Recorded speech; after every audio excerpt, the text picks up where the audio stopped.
20. Gençler 5 dakika var optikleriniz. Doldurun. 5 dakika sonra sınavımız başlıyor. Katılmasını için çok güzel bir şey, siyer yarışması. Katılsınlar, ben de istiyorum güzel bir şey, sınav. Kazananlara ödüller de var, veriyorlar.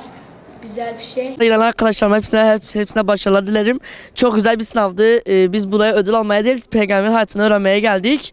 Allah hepiniz yardımcısı olsun. Filistinli kardeşlerimize Allah yardımcı olsun. Sınav çok heyecanlı geçti. Çok güzeldi. Sorular ilk başta zordu ama sonradan kolaylaştı. Sınavım iyi geçti. İnşallah da kazanırım. Bu sene ilk defa başladım ama her sene girmeyi düşünüyorum. Evet, güzel bir sınav oldu.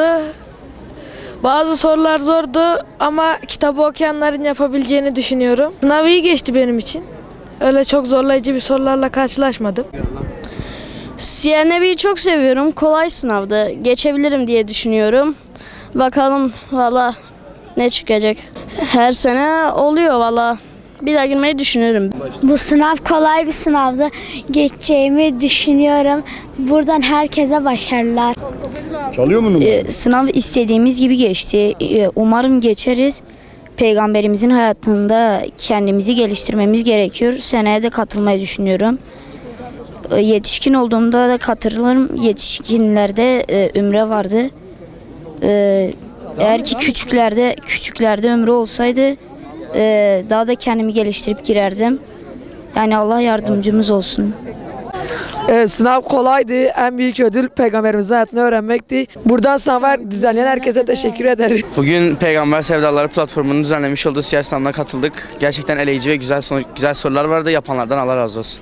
Öncelikle Türkiye genelinde bu kadar faydalı, bu kadar kapsamlı, kaybedeni olmayan, kazananı bol olan bir sınav, bir yarışma gerçekten yok. Bu yarışmada emeği geçen herkese, özellikle başta Peygamber Sevdaları platformu olmak üzere bütün abilerimize, başkanlarımıza teşekkür ediyoruz. Çok faydalı bir sınavdır.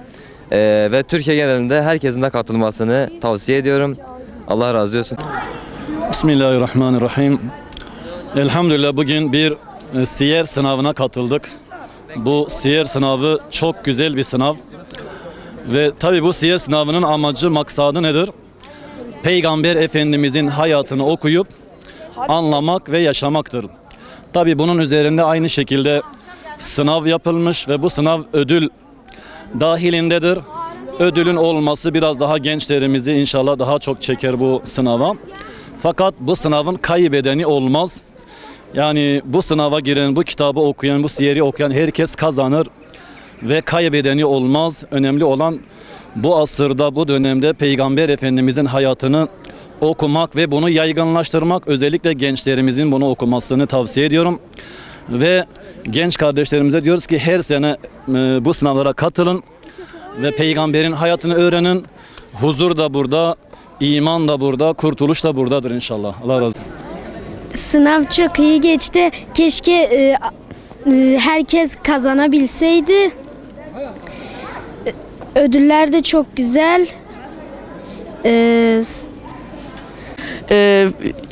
Yarışması düzenlenen abilerimize teşekkür ederiz. Bir de bu ilkokul, ortaokullara yayılmasını rica ederiz. İçinde bir sürü ödülün olduğu siyer sınavına katıldık. Çok güzeldi. Herkese başarılar dilerim. Peygamberimizi anlatıyorduk bu yarışma. Hem Peygamberimizin hayatını okuyup öğrenmemiz hem de farklı ödüller kazanmamız için güzel bir yarışmaydı. Kitap çok güzel sorular azıcık zordu.